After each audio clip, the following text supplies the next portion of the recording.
A Bitcoin price correction is looming. In this video, I'm going to be talking about my expectations on where I think the price is likely to go to and all that wonderful stuff. As I get into the video, if you find it useful and informative, smash that like button. I do appreciate that. Let's see if we can get up to 2,000 likes on this video. Really want to see if we can smash past that target. And if you're new, why not subscribe? I think you'll enjoy it. Okay, let's make a start though, right? Bitcoin paired up with USDT on the hourly chart and Binance is the data source here. Now I'm just going to start on the smaller time frame and then we're going to work our way onto the larger ones. So here we can see that we had the wicks high and low, basically taking out any kind of short positions before moving the price in any particular direction to the downside, right? So we can see here we had a run up, we hit some highs, which I'm going to talk about on the larger time frames, and then we come on down. So our bigger expectation here is that we are looking for a three-wave structural move to the downside. Now we are still seeing these crazy wicks, okay, bringing the price down, just liquidating those longs, because I do think we have to come up just a fraction more before we can go down. So I know I get crucified on the videos for all the time for saying, oh, it could go up, could go down. No, what I'm saying here is it can go up before it comes down. Okay, there's a bit of a timeline of events that have to occur here. So when we throw in some Elliott waves, we can see that we have 1, 2, and 3 yet to play out. Okay, so we've got the third wave still to play out. Now, as always, with any decent analyst out there, we should put a line in here to say, okay, where would the price have to go to prevent such a thing? That would be 22,816. So should the price come down lower than $22,816, then yeah, we can admit saying that it would not going up higher. Okay, so it's quite straightforward like that. Now, our target for this, assuming that we do not have that low, then we can move this over and we can go ahead and look for a target of around 23,300, just approximately, just short of our yellow box here. I think we'll probably enter into the yellow box area, which would be 23,330 approximately. Okay, so I reckon we're going to come up here. Now, this is just a B wave correction because ultimately we have to come down, go up, then come down again. Okay, so we saw the move upwards, we completed our C wave high. We'll talk about that on the weekly chart in a moment, and then we come down here. Okay, this is our A wave, we hit that low at 22,816. We're in some consolidation phase right now where we push up towards 23,300 in my opinion, and then we move back down. Now if we do that, we can of course measure the distances and ascertain how low we're likely to go, right? So if I take this fib and I move it over to our 23,333 level, then we can talk about coming down here towards 22,350 approximately. Okay, gives us a rough end target. Now, you can see down here, 22,292 is an area of support to be had as well. So we want to be focusing in on that as well just a little bit. Now, it's possible that this is a leading diagonal. And what has happened so far is a wave 1, and this move here would be a wave 2. Now, if that is a wave 2 situation and it is a diagonal structure, specifically an ending diagonal, then we cannot cross 22,292. Okay, so when we talk about a Bitcoin price correction, we have to stay above 22,292 on the smaller time frame so that we can continue this run up higher, right? So under this particular premise, we continue rallying upwards a little bit and then we collapse down later. Okay, so as long as we stay above 22,292, we still have that ability to kind of say we have room to grow up higher. And as you can kind of see, we do have this range between $24,000 and $25,000 just up there, and there's a reasonable amount of liquidity in there. If I throw on the liquidity finder, you can kind of see that there's a fair amount of liquidity to the downside, to be fair, and there's pockets of liquidity in here. And if I throw the order blocks in, we actually don't have anywhere near it. So there's order blocks up here. We've met those ones. They've moved up slightly higher. So at the moment, it doesn't look overly promising for a push up to those highs. So we'll see how it kind of plays out.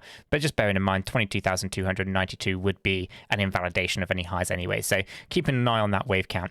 Okay, so on the smaller time frame here, you can see that we've taken out those long positions by liquidating them. And then we're looking at moving that price up just towards 23,300. And then I do expect us to move on down. From our momentum indicator, you can see that we're progressing upwards here, and we haven't got terribly too much momentum here to be had, I don't think. So we'll keep a close eye on it. But like I said, if it is an ending diagonal, then we are going to be pushing up higher before we can move down in any significant way. But obviously, this video is titled about, Bitcoin price correction. So what would happen after this potential ending diagonal structure? Well, that would be a pretty significant move to the downside. Let's jump over into our weekly time frame.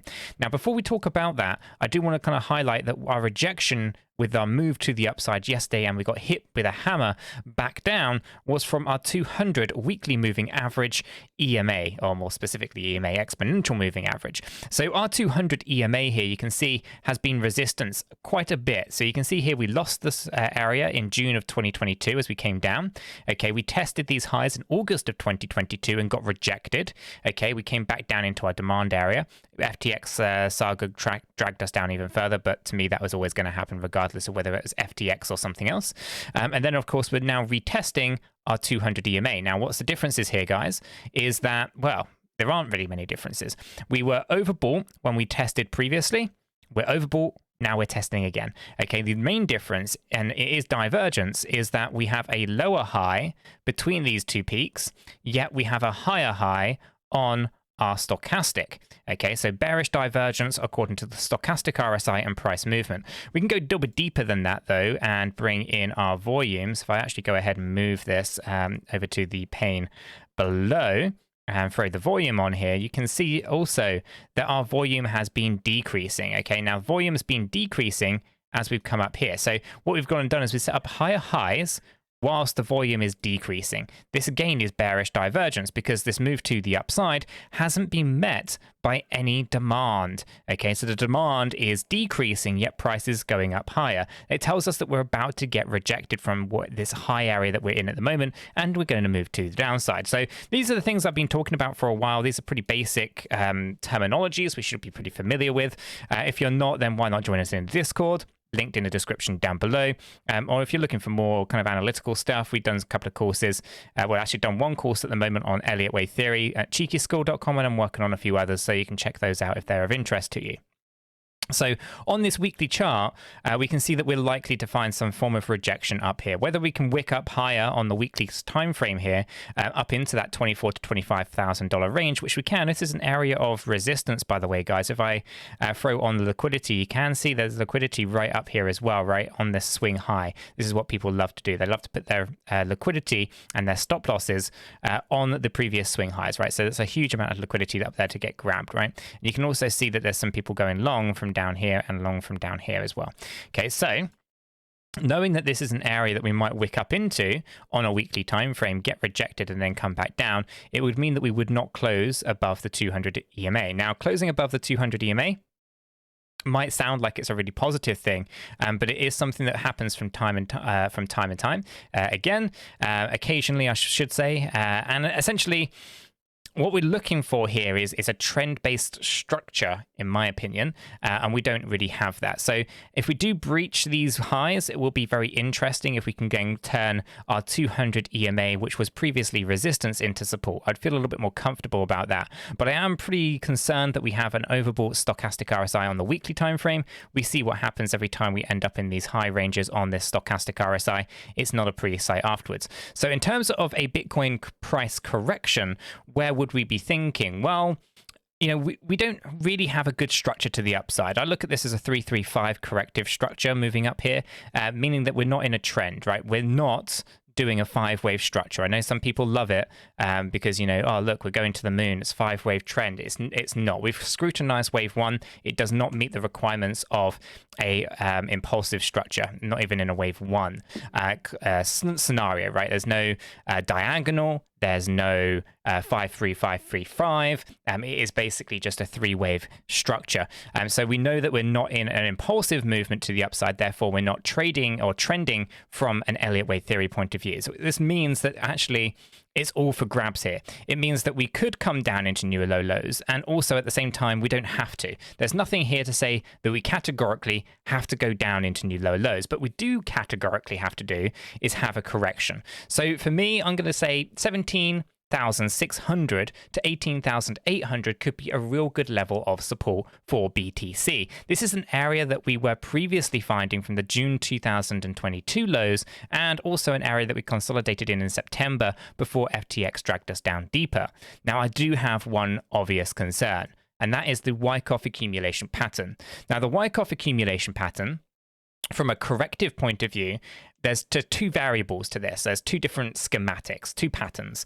And unfortunately, we will not know which one of these is in play until the time actually comes where we breach or find support. So we either break the support level or we confirm it as support level, the secondary test in phase A. So our secondary test in phase A, you can see just here, right? It's this ST marked on the chart. This is $18,626. Okay. Now, in a phase B scenario, in schematic number 1 or pattern number 1, we can see that we lose this as a support area and we go down, and then in phase C, we have a spring event. Now, pattern number 2 finds this area as support. Okay, and then in phase C, it tests this as support and then rallies up into phase D. So we will not know until we start correcting down specifically whether we lose that 18,626 level. If we do lose that, then chances are we're going to lose the June low, which will then lead us down into a spring event following a Wyckoff accumulation pattern. Okay, so it's too early to know for certain, but this is kind of what we're tracking. We're tracking it. We're keeping everyone up to date on it. There's 2 variables, and obviously being a Wyckoff pattern essentially means it's manipulation. And of course, the people who are, playing their hand in the Wyckoff accumulation pattern will be going after the liquidity. They'll be hunting for liquidity, which basically means that when they come down in this phase B, if there is more liquidity lower in the price chart, then there will be a spring event. And if there is more liquidity higher in the price chart, then there will be no spring event. Okay, so just understand that there's 2 variables, 2 differences when it comes to that. So a correction I am looking for, and I'm looking for at least to come down to $18,626 on BTC. And really, we're waiting to see whether we turn that into a support level, or whether or not that there actually becomes a weakness for Bitcoin. We lose it and we go down into a spring event. Okay, so sometimes we get a little bit too carried away on the smaller time frames. Sometimes it's important that we zoom out, we pay attention to the larger macros, right? We can look at here, we are looking at moving up just a fraction, and people can get a little bit too carried away by taking a look at the hourly chart, the 4-hourly chart. But if we zoom out and we spend some time on the weekly, we can see some pretty interesting consistencies with the data, suggesting that actually this is a high likelihood of rejection anywhere really where we are right now at 23 up to about $25,000. After this, if we throw on the liquidity, where is that next liquidity? 26,000. After that, well, it's all the way up there at $31,000, $32,000. So the chances of Bitcoin really taking this liquidity and then bunny hopping its way up these kind of steps and not finding heavy resistance is highly unlikely, in my opinion. So we want to be really, really cautious with that. And in reflection, we can see there's a fair amount of liquidity right down here at those previous lows. Like I said, they're not necessarily going to play out. Our initial area down here at the 17,600 to 18,800 could be a real good area for support, which would coincide nicely with our secondary test of phase A, meaning potentially no lower lows coming for BTC, potentially. I personally think that we probably will, just because everything else that's going on in the actual real world in terms of the economic stance and kind of play on everything. I do not expect a Fed pivot anytime soon. I think this recession is going to last longer than the typical recession, and all that kind of stuff that's going on in the real world. World War III, everything that's going on with Ukraine, Russia.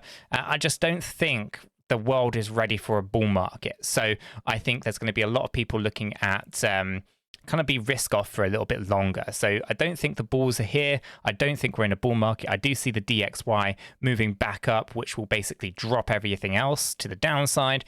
So be really cautious with that. And if you're looking for wallet counts and kind of understanding what's going on with who's buying, who's selling, then join us on our YouTube live stream tomorrow at 10 a.m. We'll be going through it there as well. If you found this useful and informative, smash that like button. I do appreciate that. If you're new to the channel, subscribe, tap the bell, select all the notifications, and in doing so, you will be kept up to date with everything that we do here at Cheeky Crypto. Join us down in Discord, linked in the description down below, guys. Until the next one, have a fantastic day.